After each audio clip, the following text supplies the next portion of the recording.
Thank you, committee member, for giving me the opportunity to speak about my recent work. So, my self is Swapan Mallick. I am working in SMHI in Sweden, and my talk basically the summarize of the importance of satellite infrared and microwave radiance for the Cara-2 reanalysis product. Uh, So, although I'm presenting this work, but there is many contributor of this work, and I would like to thank all of them. It's not possible to mention all of the people, and especially ECMWF and the EU Copernicus Climate Service Project. So, outline of my this talk will be the introduction of the Cara-2 reanalysis product, Reanalysis product, and the data assimilation method and model setup. Then I'll speak about the satellite observations and their importance over the Cara-2 domain with aerostatistics from clear sky, microwave, and infrared radiances. And all the statistics will be valid for the month of January 2023. And the summary and future plan of this extent this work. So the to Copernicus Arctic Regional Analysis is a reanalysis product. It's a second generation reanalysis, and it covers quite a huge amount of area, and it's a quite big domain. We can see that the domain is covered almost most of the Pan-Arctic region, and then Greenland and a few parts of Europe and Canada region, and it has 3,000 by 3,000 grid point, and horizontal resolution is 2.5 kilometer. So it's basically high resolution and very large domain.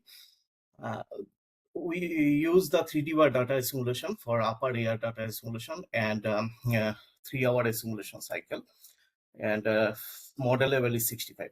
So we can see over this domain only few land area is covered, and the conventional observation is very less over this region. So one of the challenge is to assimilate the high good number of data over this region. So satellite data can cover the remaining observations. So coming to the data assimilation method, as we know that the data assimilation is uh, the process to integrate the information from model as well as observation to create a more accurate analysis field. So for that we use the 3D data assimilation and with in situ conventional observation and remote sensing observation. And here we can see that the cost function is derived like that. One of the challenge for 3D bar or variational data assimilation is the calculating the B matrix, because here B matrix is static and it's calculated based on the climatology. So for that, we calculated the B matrix using 3D bar data assimilation, and initial and boundary conditions are taken from ERA 5 EDA 10 ensemble members. And this to calculate the B matrix, we use only conventional observations, because satellite observation is it has own biases, and it's very expensive to run those ensemble system with 10 ensemble member. And for radiance, for we use the RBC for radiance bias correction. But so this is the setup. And for B matrix, we use the standalone forecast error statistics, which is based on MNC method. So in this picture, we can see that the percentage of variances of specific humidity that explain the unbalanced temperature. For winter season, the mid tropospheric level, the percentage of humidity is less, whereas in summer the humidity percentage is quite large. So these are two B matrix features we can see similarly, but it's depends on the season wise. So and it's not possible to calculate for all the month B matrix for different season, what we have done, we use these two B matrix and taking the weighted function between these two matrix based on the season wise.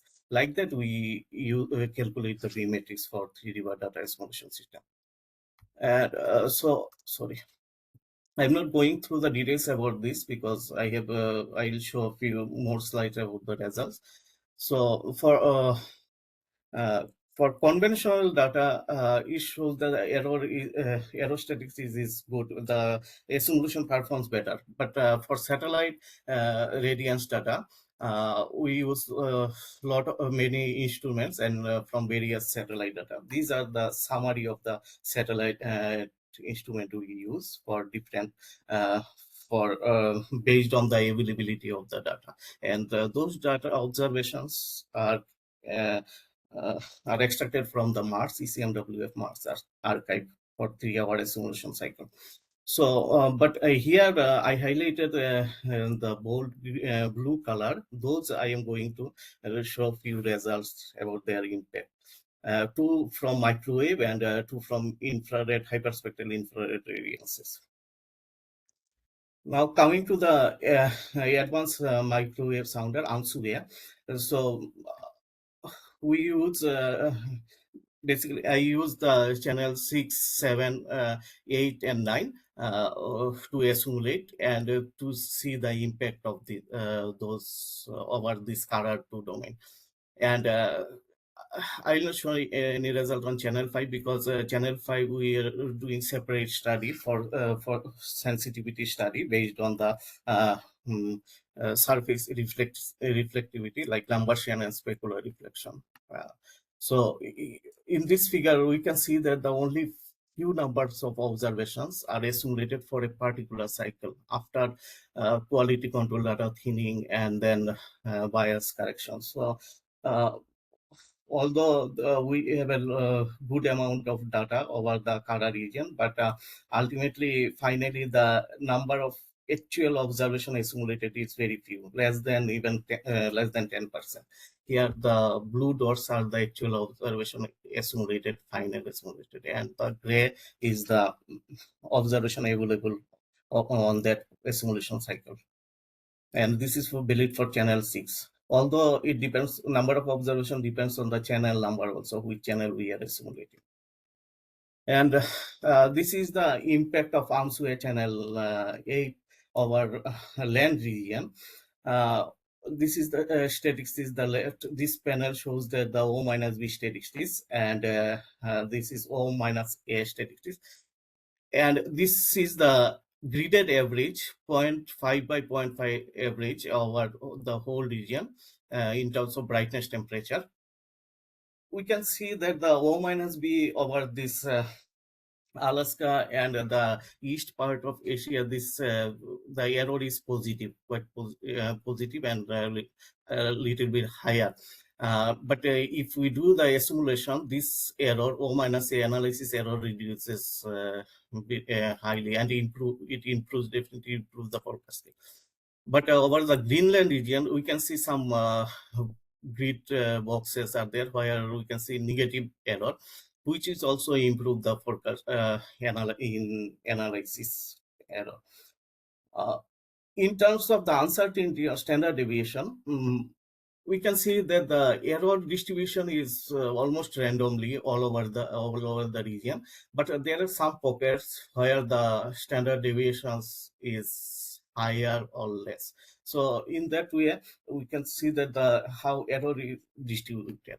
So overall summary that AMSUA channel 8 is error is reducing after the assimilation.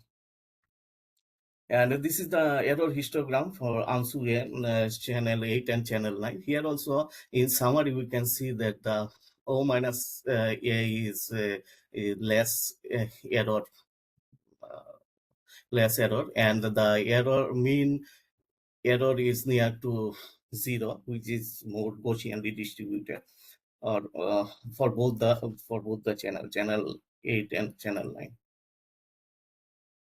Coming to the impact of our sea ice, here we can see that our sea ice area still O minus B has a higher impact over that region for channel 8.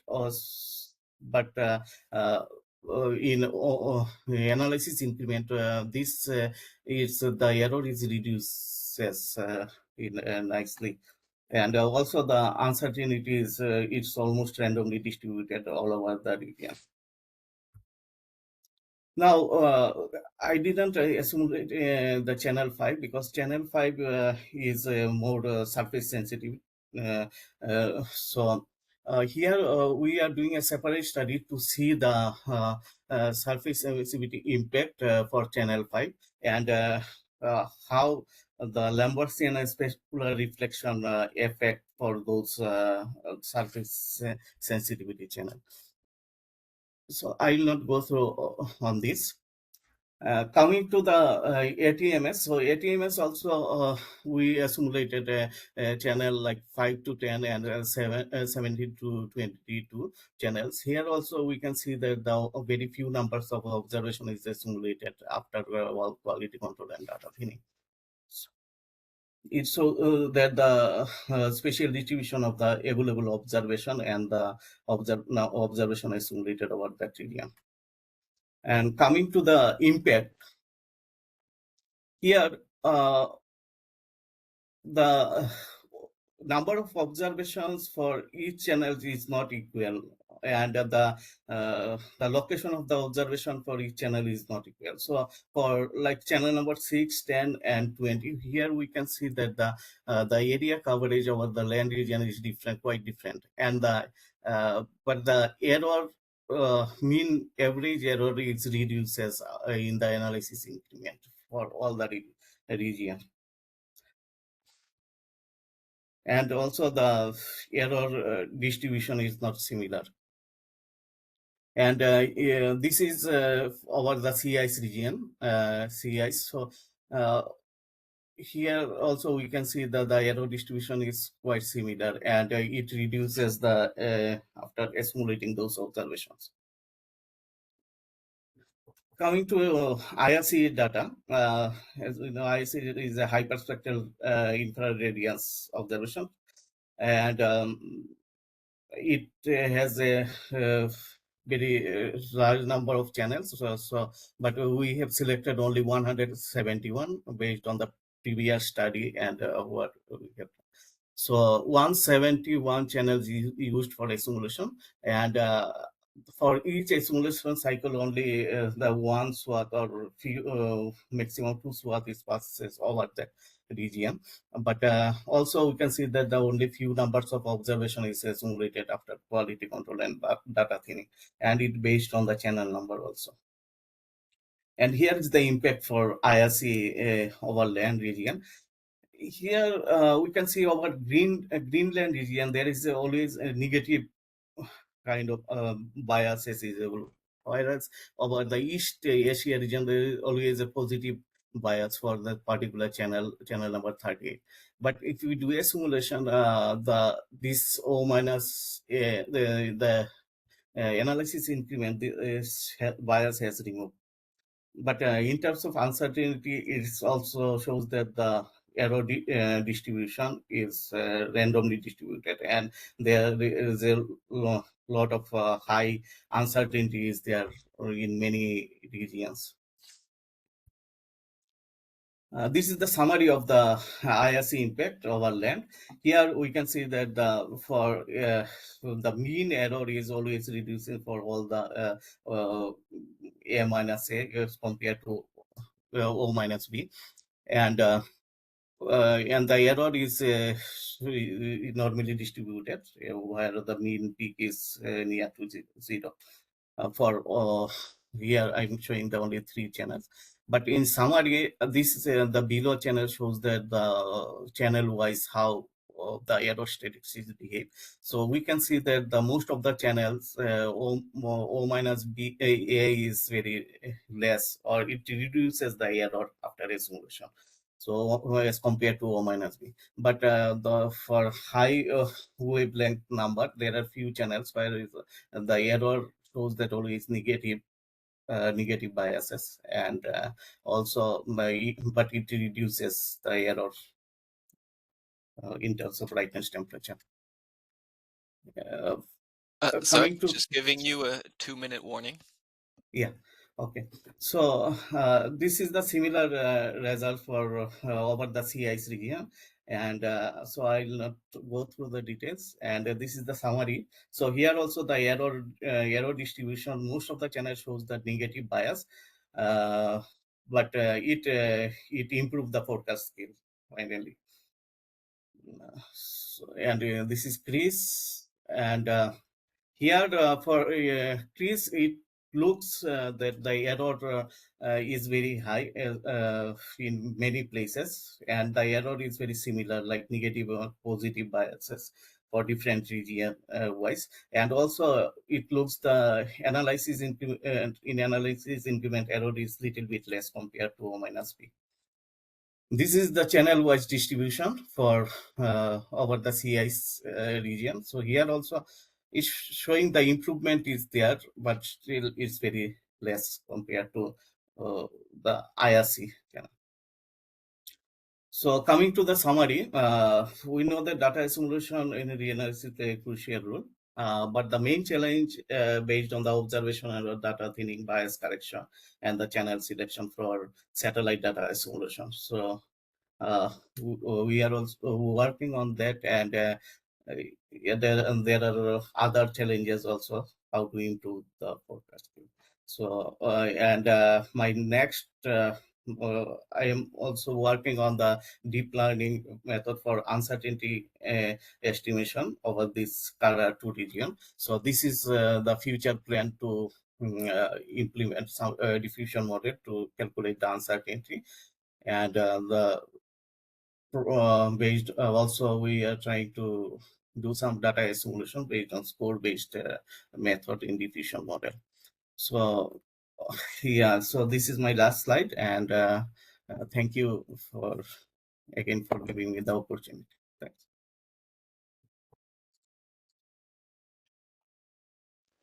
Okay, thank you. So we have one question from the Yopad from Alan, namely, how do you deal with sea ice emissivity from microwave and infrared low peaking channels? Yes, yes. This actually, we are using the skin temperature for sea ice emissivity, and the architecture we are using the channel number 5, and to this is the low peaking channel for channel number 5.